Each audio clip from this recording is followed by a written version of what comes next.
conférence de presse est pour moi un moment important parce que nous avons, grâce à notre initiative, pu rétablir le principe d'égalité des élus d'outre-mer vis-à-vis des élus de métropole.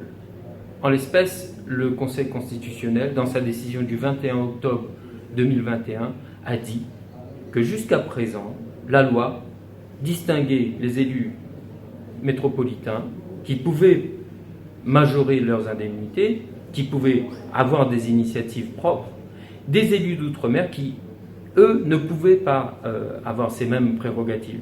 Et donc, le Conseil constitutionnel a dit il est temps de rétablir cette égalité que la nation, que la devise française, égalité, liberté, égalité, fraternité, nous impose dans l'exercice de nos devoirs de citoyens. Donc, c'est une décision majeure. Et aujourd'hui, au-delà de l'affaire, de l'aspect judiciaire, c'est une décision politique importante que devront prendre les parlementaires réunionnais et d'outre-mer. Le processus qu'il va y avoir, c'est que la loi telle qu'elle a été votée en 2019 est considérée comme inconstitutionnelle parce qu'elle se heurte, parce qu'elle ne respecte pas le principe d'égalité dans la nation. Et donc, nous avons aujourd'hui l'obligation de faire évoluer cette loi. Et c'est le devoir des parlementaires qui, à l'Assemblée nationale et au Sénat, vont proposer un nouveau texte de loi qui fera que les élus d'outre-mer et métropolitains pourront être traités de la même manière. Ça n'était pas le cas aujourd'hui. Et c'est cela que nous avons dénoncé et c'est cela que le Conseil constitutionnel a entendu et c'est la raison pour laquelle il a qu'il a demandé aux législateurs de voter une nouvelle loi. Mais bien sûr qu'il va passer.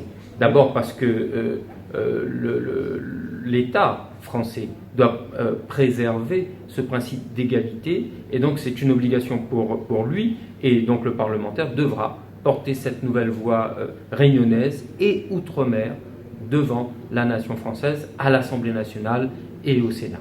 Et par rapport aux montants, est-ce que vous pouvez nous expliquer les montants? Écoutez, la décision qui a été prise par le Conseil constitutionnel de rétablir l'égalité n'est pas tant sur le montant, mais sur le principe.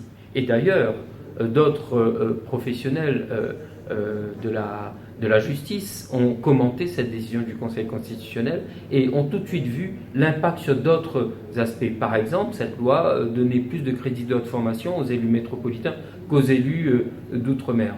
Et donc, ça n'est pas qu'une question de majoration, une question d'indemnité. Il s'agit de bien plus que cela.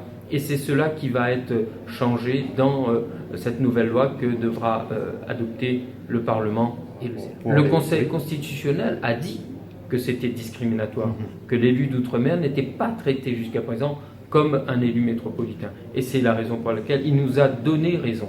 Et je me réjouis de cette décision et les élus du conseil municipal du port ont mené un dur combat avec, bien sûr, représenté par Maître Dugoujon, avocat réunionnais, pour aller jusqu'au Conseil d'État, puis Conseil constitutionnel, pour rétablir la justice dans